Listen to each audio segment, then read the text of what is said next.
En la siderúrgica Tubos, los obreros y su dueño mantienen un conflicto salarial. Jorge, en representación de los obreros, reclama un aumento de salarios y para eso expone su razonamiento ante Luis, el dueño de Tubos. Jorge razona basándose en la obra de Karl Marx. Afirma que cada metro de caño vendido por la empresa es el producto de horas y horas de trabajo, su trabajo y el de sus compañeros. Sin embargo, solo una parte de la facturación mensual de la empresa se destina al pago de salarios. Además del costo de los insumos y la infraestructura, un enorme porcentaje es disfrutado por Luis como ganancia. Jorge afirma que las ganancias de Luis son producto de la explotación del trabajo y que en un orden social más justo, el total de los ingresos de la empresa deberían corresponderle a él y a sus compañeros. Luis, el dueño de Tubos, no está de acuerdo con el análisis de Jorge y le dice que el razonamiento de Marx ha quedado obsoleto, que existe una teoría superadora de los clásicos y de las críticas de Marx, el pensamiento marginalista. Pero, ¿quiénes son los marginalistas y cuáles son sus grandes aportes al pensamiento económico?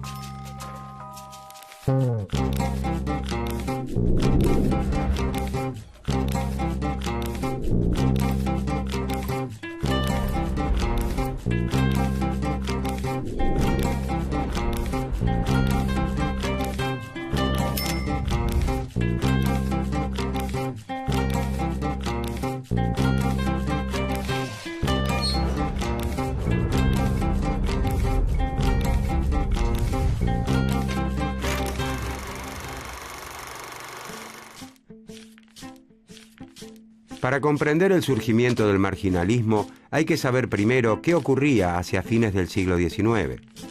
Estamos en la llamada Segunda Revolución Industrial, un salto tecnológico y productivo que se manifiesta en el notable avance de los transportes a través de la navegación a vapor y el desarrollo de los ferrocarriles, en la aplicación de la química a los procesos industriales y en la aparición de la electricidad.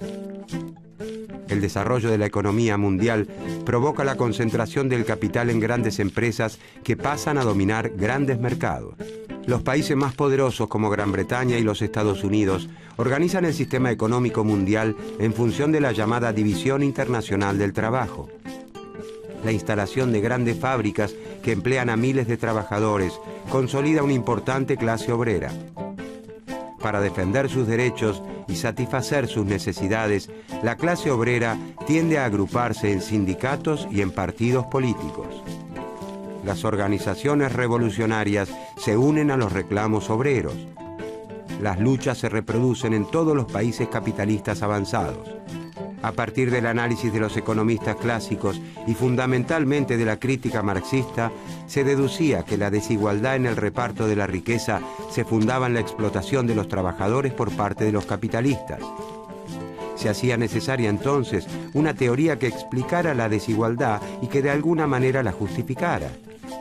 Como respuesta a esta revolución teórica del marxismo y del pensamiento socialista en general, nace en los centros académicos de Europa una nueva corriente de pensamiento económico cuya influencia se extiende hasta nuestros días, la escuela marginalista.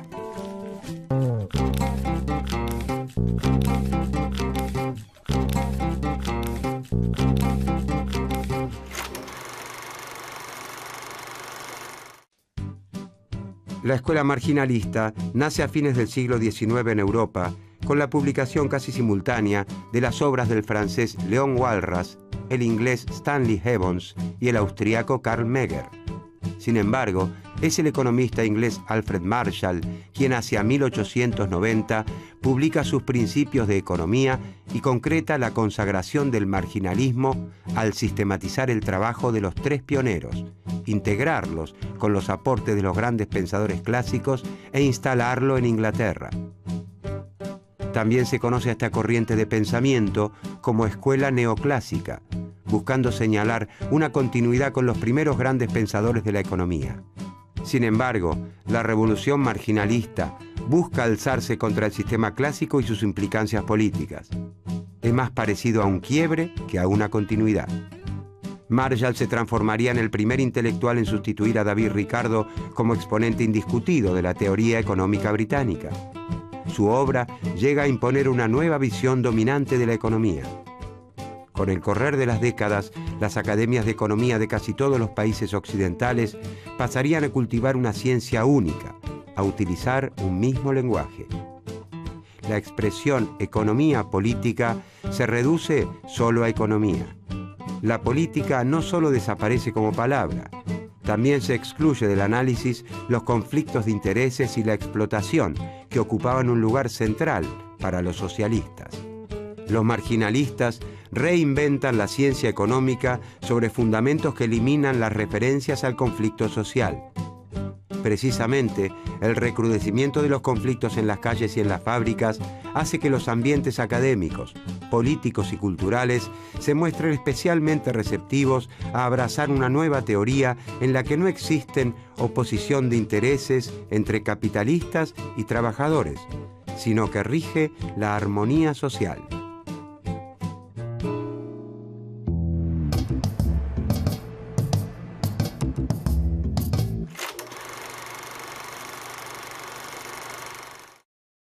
Los pensadores clásicos explicaban la economía a partir del análisis de las clases sociales, la clase trabajadora, la capitalista y la terrateniente.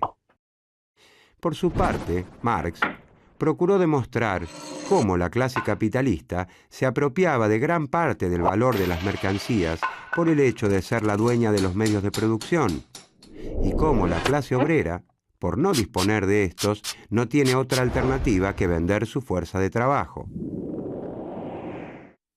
Según los marxistas, la lucha de clases por quedarse con la riqueza social es la que determina el desarrollo o evolución de las economías. Tanto los clásicos como los marxistas entienden la economía política como una ciencia social que se dedica al estudio de las relaciones sociales que establecen los hombres y mujeres al producir y distribuir los bienes y servicios que necesitan para vivir. El análisis marginalista, en cambio, deja de lado a los grupos sociales y se centra en los individuos. Para los marginalistas, la sociedad es como un conjunto integrado por átomos sociales. Los grupos sociales se forman simplemente por la suma de individuos y empresas independientes los unos de los otros. No existe la clase obrera como tal. La oferta de trabajo es la que realiza cada trabajador individualmente. Los procesos económicos se explican a través de los mecanismos psicológicos de esos sujetos que los marginalistas llamarán también agentes económicos. Para los marginalistas, sin importar en qué momento de la historia nos encontremos y bajo qué sistema económico, el sujeto siempre tiene diversas necesidades a satisfacer, pero dispone de recursos insuficientes para hacerlo. El problema central de la economía es entonces cómo maximizar el placer, cómo satisfacer al máximo nuestras necesidades con el mínimo esfuerzo. Para ilustrar la concepción neoclásica del sujeto y su papel en la economía, se difundió el término Homo economicus. El Homo economicus es un individuo que siempre elige de la manera más óptima posible y guiado por su interés personal qué necesidades satisfacer de acuerdo a los recursos de que dispone. Como el ser humano siempre se ha enfrentado al problema de las necesidades ilimitadas y los recursos escasos, entonces la ciencia económica, dicen los marginalistas, podría formular leyes universales.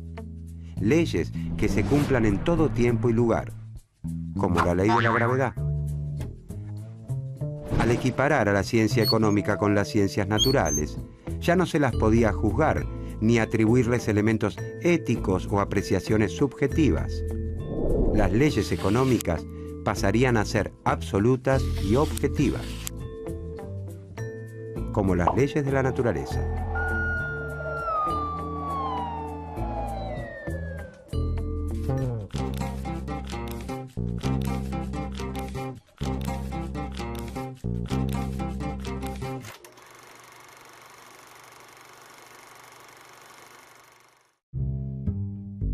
Los marginalistas pretenden ser ideológicamente neutrales en su análisis económico y para ello aplican a sus estudios fórmulas e instrumentos que toman de la física y de la química. En el mismo sentido, las matemáticas pasan a ocupar un lugar central en la ciencia económica. Una idea, por más simple que sea, debe expresarse matemáticamente para que pueda considerarse verdadera. En la actualidad, los economistas saben que un trabajo académico solo será reconocido en los ambientes más prestigiosos si utiliza modelos matemáticos. A través de las matemáticas, los marginalistas intentan encontrar las soluciones óptimas, la respuesta correcta a cada uno de los problemas económicos, desconociendo que la elección de determinado camino o modelo depende fundamentalmente de cuestiones sociales y políticas.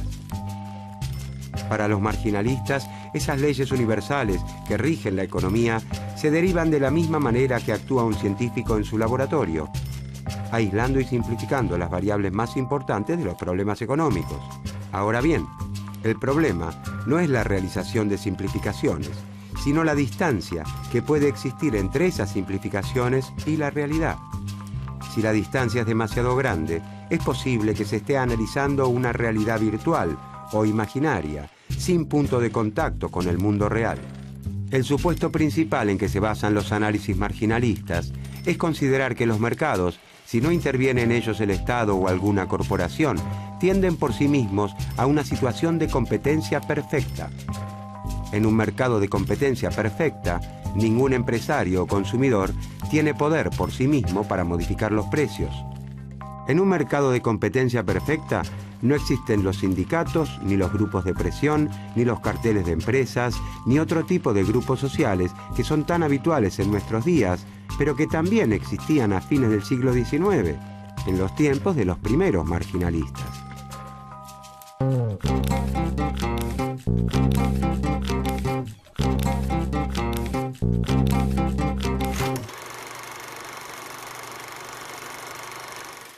Para el análisis clásico, el valor de las mercancías se determina en virtud de lo que ocurre en el ámbito de la producción, ya sea en el costo de producción, como afirmaba Smith, o en el trabajo invertido en las mercancías, según Ricardo.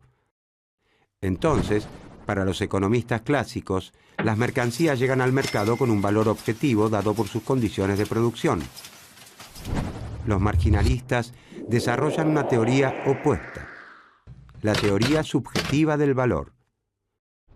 Subjetiva significa que el valor se determina en el momento del intercambio, de la compra-venta, de acuerdo a las circunstancias del momento.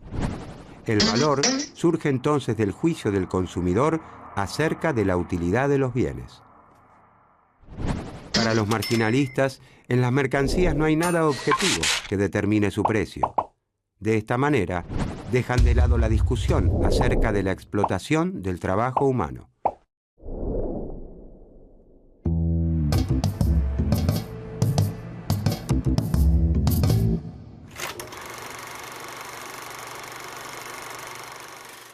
Para Adam Smith, el valor de los bienes no podía establecerse a partir de su utilidad. Como ejemplo, mencionaba cómo el agua, siendo más útil que los diamantes, tiene un precio menor. Pero los marginalistas señalan un error en el análisis de Smith. Las cosas útiles tienen precio solo si son escasas, si se encuentran limitadas en cantidad, lo que no ocurre con el agua. Las mercancías tienen precio porque son útiles y están limitadas en cantidad. Según los marginalistas, Smith se equivoca al considerar la utilidad total del agua. Lo importante para los consumidores, lo que determinará su precio, es la utilidad marginal. La utilidad marginal es la que brinda la última porción del producto que se consume y no el producto como tal. Donde el agua está disponible en abundancia, su utilidad marginal es baja. La utilidad marginal de los diamantes siempre es alta a causa de su rareza. Para el que tiene sed, el primer vaso de agua es más importante que el segundo. La primera porción de agua tiene una enorme utilidad. Pero la utilidad de cada porción adicional de agua irá descendiendo hasta hacerse muy pequeña, nula o incluso negativa, cuando ya se tenga la panza hinchada de los vasos de agua bebidos. En relación a los diamantes, no importa si han sido descubiertos por casualidad o si se han empleado miles de días de duro trabajo en un pozo diamantífero. Porque los diamantes no se valoran por los costos de producción, sino en función de la utilidad marginal que los consumidores les conceden.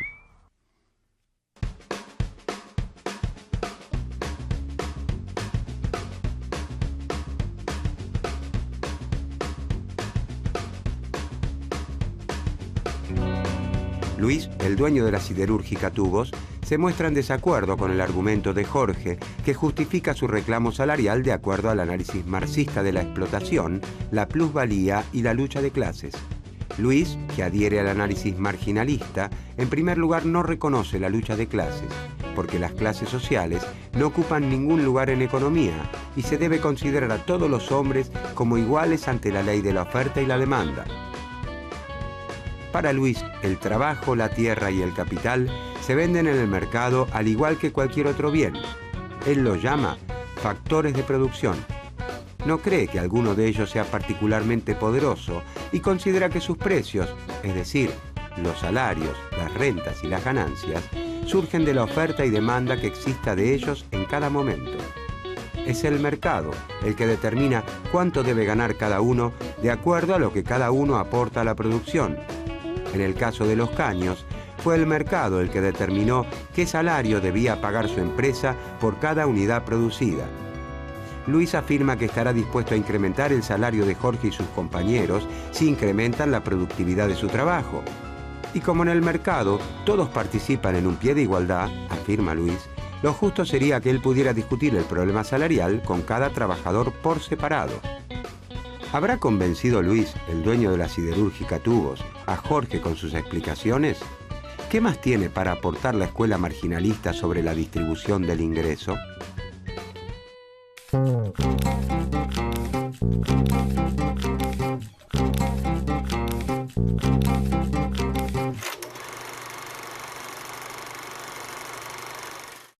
Para el pensamiento marginalista, la oferta y la demanda del factor trabajo se igualan entonces a un determinado precio, que es el salario de equilibrio. El salario de equilibrio es igual a lo que el trabajador aporta a la producción. La lucha de clases no juega ningún rol porque hay fuerzas objetivas que determinan cuánto le corresponde al trabajador y cuánto al capitalista. La distribución del ingreso está dada a partir de lo que aporta cada factor, tierra, trabajo o capital, a la producción. Todos los individuos reciben de acuerdo a lo que aportan. Los marginalistas se oponen a la intervención del Estado como orientador de la actividad económica. El mercado es el mecanismo más adecuado para lograr el mayor bienestar posible de los consumidores y el mayor beneficio para las empresas. Sin la intervención del Estado y de los gremios, el mercado encuentra el equilibrio. La oferta y la demanda se igualan y la distribución del ingreso es justa. No hay razones para que exista el desempleo, porque si se deja que los salarios fluctúen libremente, siempre existirá un precio por el que las empresas estén interesadas en contratar más trabajadores. El desempleo, dicen los marginalistas, es consecuencia de las fuerzas que atentan contra la libre competencia, como los sindicatos y la legislación laboral que limitan la reducción del salario.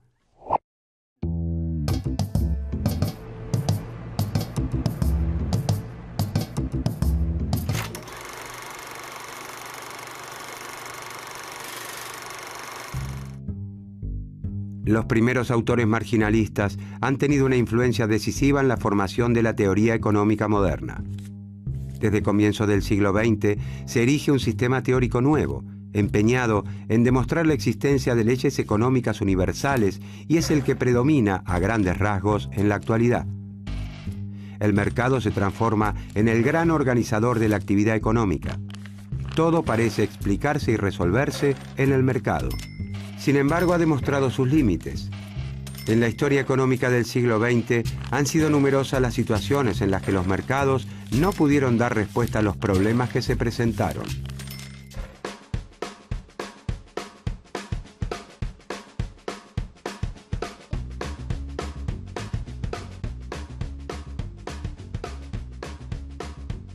Jorge se reúne con sus compañeros y les expone los argumentos de su jefe. Según Luis, el mercado estableció sus salarios y está en cada uno de ellos evaluar cuánto valoran el ocio y cuánto el salario para definir su futuro. Todos consideran que el análisis es poco realista, ya que ni ellos ni casi ningún trabajador en el mundo puede elegir cuántas horas trabaja al día. Eso depende de las disposiciones del empleador, no de los deseos del trabajador. Tras debatir una vez más los pasos a seguir, deciden que a ellos les corresponde organizarse para tomar una medida de fuerza y hacer valer sus reclamos.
Para comprender el surgimiento del marginalismo, hay que saber primero qué ocurría hacia fines del siglo XIX.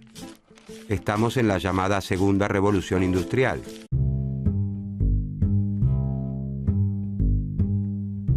En la siderúrgica Tubos, los obreros y su dueño mantienen un conflicto salarial.